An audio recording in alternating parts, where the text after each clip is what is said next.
What was the catalyst? I just want to see the world, and two, it's like I people like fucking nipping at me. It makes me social. It makes me less social. So a lot of this is really self-improvement, huh? Yeah, maybe some of it, sure. How do I become more social? How do I get these things out of my life? Is socializing tough for you? Yeah, it is. And that helped a lot out there. Yeah. That helped a lot because then it became like, I don't know how to like meet someone, even on the train or anything. Like, how do you meet a person? Yeah.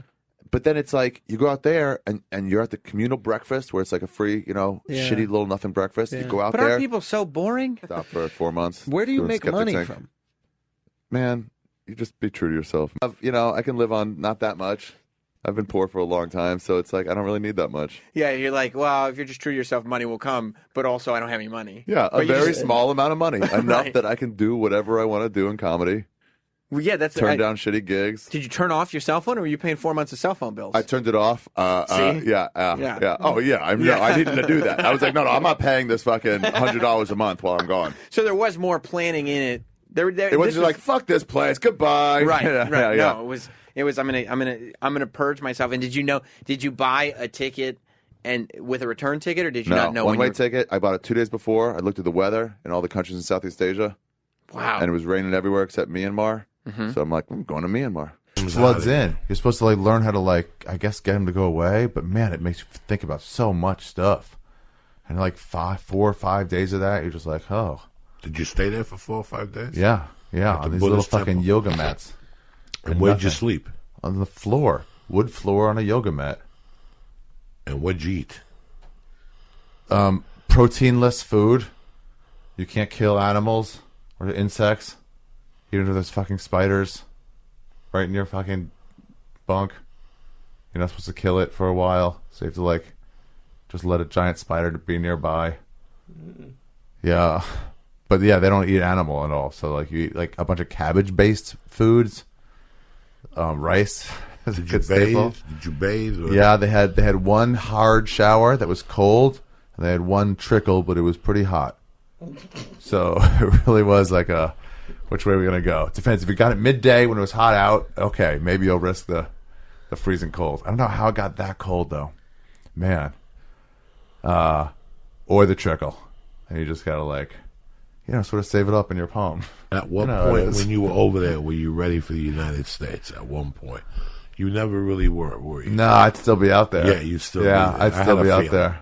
Yeah, I was starting to have fun. I really, if I was a betting man, I didn't think you were going to come back till about June. Yeah, I was hoping you wouldn't come back till June, even though I missed you. Yeah, I knew where you were at. In 1989, which I was in 1982, I was a young, since 83, I was a young kid. And those 5 years were just brutal. And I'll never forget just getting in a car, driving to Aspen. Yeah. And the first week I just slept. Until this day, I think of that unwinding at that time in my life. And I thought about what you were doing at the age of 40. One day you said, that's it. Yeah. That's it. I don't want to take these calls no more. Yeah. I don't want to do it anymore. I don't want to do these fucking emails. I don't want to take no pictures. I understood exactly. Did you? From every aspect. The more I thought about it, because what else was going on here was then Gabriel tapped out. What do you mean Gabriel tapped out? Called his agents one day and said, I'm done. What do you mean? I'm not doing this no more. He took a 4-month sabbatical. Just left? No, he didn't leave. He just went. He just said, leave me alone for a little while. Didn't talk to agencies or managers or nothing. Yeah. Canceled 2 or 3 tours. And now he just recently went back. He did a couple weekends, and he's doing a European tour, and he's got no other dates. I feel like if you ease your way back in, that's okay. It was get funny loose again. Because you left. Think about some normal stuff. You left in my January. Oh, you filled up my dates? What's that? You filled up my dates? No, I left, you filled in? It's funny because when you left, I went to work on the 6th. Yeah. I did a one-nighter with Steve Simone. What, January 6th? January 6th. Okay, yeah, I was gone. And then that weekend, the following weekend, I was home. And then for 3 weekends in a row, I worked. And I had to shoot a pilot for Animal Planet. And I'm getting calls about the numbers. And I'm getting calls about the podcast. And everybody's sending you fucking emails to give you scripts about the fucking podcast. And, it was 3 weeks from hell. And I sat there for a minute, and I go, I understand where Ari's at now. I understand, and it it's really weird how in this life it's better to want than to have. It's sometimes you think about something, you don't think of how much work you're going to have to put into this. And it really fucking blows you away. Like, how much shit you take for trying to do something good. Yeah, sometimes like, leave me alone for a minute. Leave me alone for a minute. Let me fucking get out something good. You know how those bloggers suck because they have to put out something every single week instead of waiting until something they really actually care about? Yeah, you're going to be that. It just gets so, and I'm not whining here, and I'm not saying, but this happens to everybody in life. I'm just fortunate that Ari recognized it and said, you know what? Fuck all you motherfuckers. Suck a dick, bitches. It's over. I'm not doing it. It's over. And a lot of people in regular lives, listen, you got some money put away.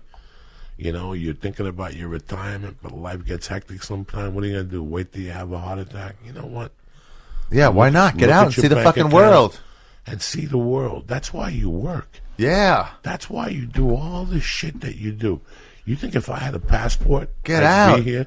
If I had a passport, I would take a trip every 90 days with my wife and my child. Dude, you see these old people out there. Oh, yeah. The old couple that are going out there and they're on a tour, going from thing to thing, but they're like 75, and it's like they're not going to really have a good time. They're just going to see it and go home.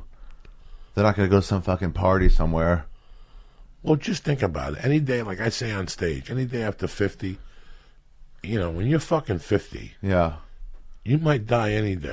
Yeah. Oh, Jesus. You know what I'm saying? That's the truth. That's a reality. Yeah. You hit 50, whippy, everybody goes home. You take your birthday gifts upstairs. It's the way down. And then sure. 5 years, you're getting a discount at Denny's. Oh. At 55, next year, I got a discount at Denny's. What? That's it. It's over. And then I got 10 more years of work after that, and then whatever. You start next year, you get an old person discount? I got a discount at Denny's. Not only that, I can also apply for my pension from SAG.